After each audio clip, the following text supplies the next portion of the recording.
নমস্কাৰ বন্ধুসকল, welcome to my YouTube channel Assam career job. আপোনালোকে নিশ্চয় গম পায় যে কৃষি বিভাগৰ ফালৰ পৰা নতুনকৈ ৫,৩৬০টা পদ মুকলি হ'বলগীয়া আছে। মুখ্যমন্ত্ৰী মহোদয়ে ঘোষণা কৰি আছে যে নতুনকৈ ৫০,০০০কৈ চাকৰি মুকলি কৰিব। তাৰ ভিতৰতে নতুনকৈ ৫,৩৬০টা চাকৰি মুকলি হ'ব কৃষি বিভাগৰ ফালৰ পৰা। তাত আপোনালোকৰ গ্ৰেড 3 আৰু গ্ৰেড 4 ভেকেঞ্চি থাকিব। এই যিসমূহ ভেকেঞ্চি আছে সেই তাৰ এডভাৰটাইজমেণ্টসমূহ কেতিয়া আহিব, লগতে আপোনালোকৰ এপ্লাই কেতিয়াৰ পৰা ষ্টাৰ্ট হ'ব, এই সকলোখিনি কথা এই ভিডিঅ' যোগে আজি ডিছকাছ কৰা হ'ব। আৰু লগতে আপোনালোকে যদি ভিডিঅ'টো ভাল পায়, ভিডিঅ'টো লাইক কৰিব পাৰে, লগতে আপোনালোকে চেনেলটো ছাবস্ক্ৰাইব কৰি দিব পাৰে আৰু ভিডিঅ'টো বন্ধু বান্ধৱক শ্বেয়াৰ কৰি দিব পাৰে, যাতে সকলো বন্ধু বান্ধৱে এনেদৰে জবৰ আপডেটসমূহ পাই থাকে। আৰু আমাৰ হোৱাটছআপ চেনেলত ভিডিঅ' ডেছক্ৰিপশ্যন আছে, তাৰ আপোনালোকে জইন হ'লে ডেইলি জবৰ আপডেটসমূহ পাই থাকিব। পোনপ্ৰথমে আপোনালোকে ভিডিঅ'টো কমপ্লিটলি ৱাচ কৰি ল'ব পাৰে। আহক আজি ভিডিঅ'টো আৰম্ভ কৰোঁ। পোনপ্ৰথমে মই আপোনালোকক ভেকেঞ্চিখিনি ডিটেইলছখিনি জনাই দিছোঁ। টোটেল ভেকেঞ্চি আছে ৫,৩৬০টা ভেকেঞ্চি হয় এগ্ৰিকালচাৰ বিভাগৰ ফালৰ পৰা। মুকলি হৈছে বুলি ক'ব পাৰি, কাৰণ মুকলি হ'বই। আপোনালোকৰ কেতিয়াৰ পৰা এপ্লাই ষ্টাৰ্ট হ'ব মই সেই কথা আপোনালোকক জনাই দিম।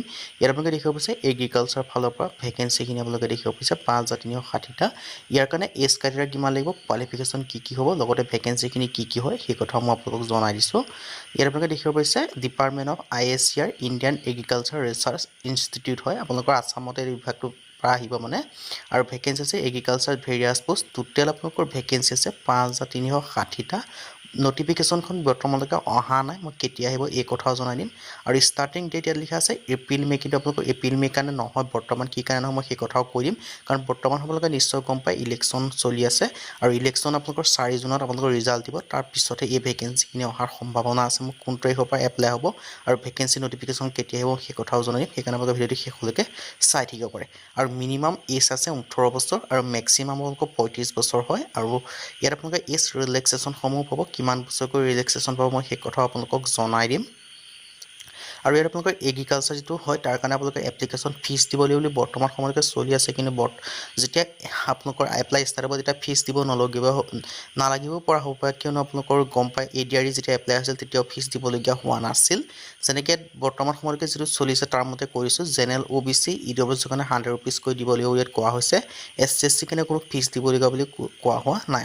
আৰু এই ভেকেঞ্চিকেইটাৰ কাৰণে আপোনালোকে অনলাইন যোগে আবেদনসমূহ হ'ব। আৰু এগ্ৰিকালচাৰ এলিজিবিলিটি যিটো কোৱালিফিকেশ্যন হয় মই সেই কথা আপোনালোকক জনাই দিছোঁ, কিমানকৈ কোৱালিফিকেশ্যন বিচাৰিছে এই ভেকেঞ্চিকেইটাৰ কাৰণে। যিসমূহ কেণ্ডিডেটে 8 পাছ কৰিছে তেওঁলোককো আবেদন কৰিব পাৰিব, যেনেকৈ গ্ৰেড 4 লেভেলৰ ক্ষেত্ৰত 10 পাছো পাৰিব, লগতে 12 পাছো পাৰিব, আৰু লগতে গ্ৰেজুৱেশ্যন সকলোৱেও পাৰিব। কিয়নো আপোনালোকৰ গ্ৰেজুৱেশ্যন আৰু 12 পাছৰ গ্ৰেড 3 লেভেল হয়। যেনেকৈ গ্ৰেড 3 যিটো লোৱাৰ আছে আৰু গ্ৰেড 3 আপাৰ আছে। গ্ৰেড 3 যিটো লোৱাৰ হয় তাৰ কাৰণে 12 পাছে পাৰিব, আৰু যিটো গ্ৰেড 3 আপাৰ হয় তাৰ কাৰণে গ্ৰেজুৱেশ্যন কৰাই পাৰিব। আৰু যেনেকৈ গ্ৰেড 4ৰ লোৱাৰটো 8 পাছৰ পৰা পাৰিব, আৰু গ্ৰেড 4ৰ যিটো আপাৰ হয় সেইটো আপোনালোকৰ 10 পাছৰ পৰা আবেদনসমূহ কৰি ল'ব পাৰিব।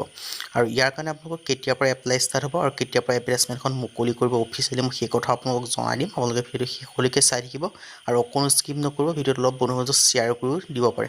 মই আপোনালোকক জনাই দিছোঁ যে কেতিয়াৰ পৰা এই ভেকেঞ্চিকেইটাৰ আপোনালোকৰ অফিচিয়েল এডভাৰটাইজমেণ্ট আহিব আৰু কেতিয়াৰ পৰা এপ্লাই ষ্টাৰ্ট হ'ব।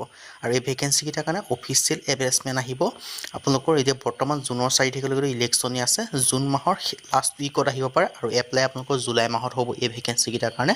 তাৰ কাৰণে আমাৰ চেনেলটো ছাবস্ক্ৰাইব কৰি ল'ব পাৰে, তেতিয়া আপোনালোকে যেতিয়া এপ্লাই ষ্টাৰ্ট হ'ব তেতিয়া আপোনালোকে সকলোকে আগত আমাৰ ভিডিঅ'সমূহ পাই যাব। আজিলৈ